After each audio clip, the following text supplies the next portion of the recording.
Dear students, हम वचन की पहचान पढ़ रहे हैं कि वचन को किस तरह से पहचानेंगे। कई बार क्षेत्रीयता के चलते भी एक वचन के स्थान पर बहुवचन का प्रयोग किया जाता है। जैसे लखनऊ और बिहार में रहने वाले लोग अधिकांशतः मैं के स्थान पर हम का प्रयोग करते हैं। जैसे इसे हम उदाहरण के माध्यम से समझेंगे।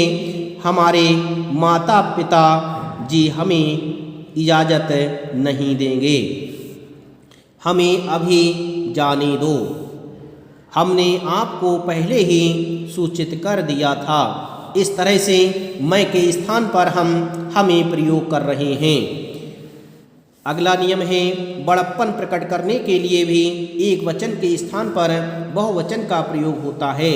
जैसे राजा ने प्रजा से कहा, हम आपके सेवक हैं, आपकी आज्ञा सिर माथे पर है।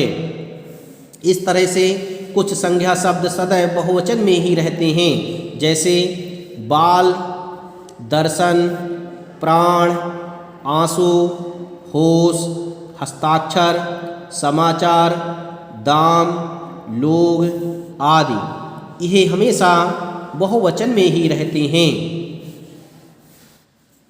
कुछ संज्ञा शब्द जो बहुवचन में होते हैं परंतु उनका प्रयोग एक वचन के रूप में होता है।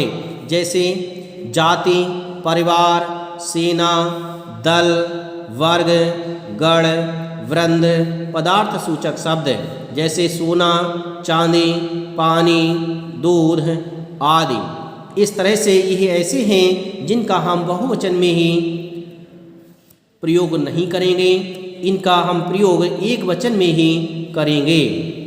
जैसे स्वयंसेवकों का दल सेवा में लग गया है।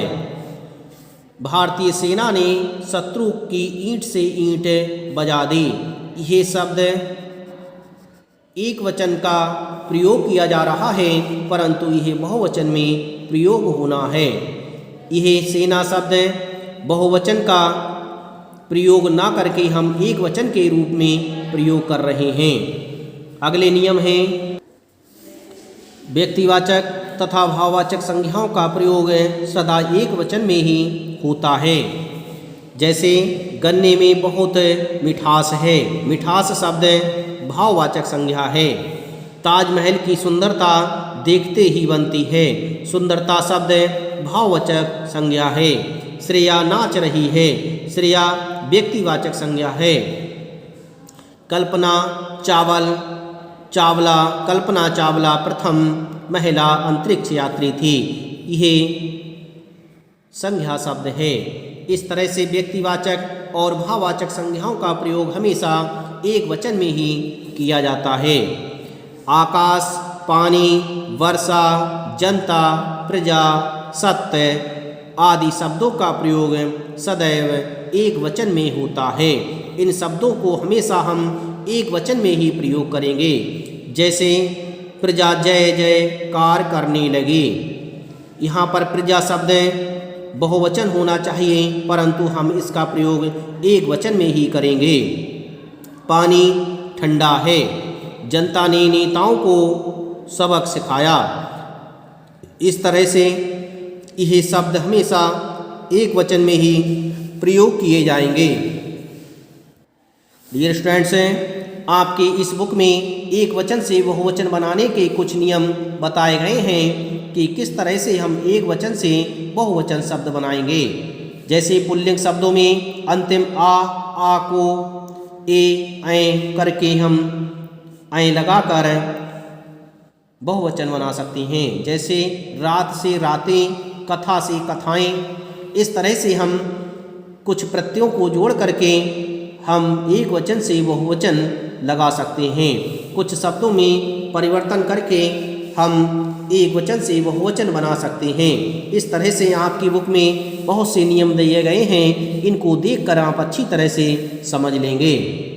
इस तरह से मैंने आपको अच्छी तरह से समझा दिया कि वचन किसे कहते हैं तथा वचन के कितने भेद होते हैं और उनके कौन कौन से उदाहरण हैं।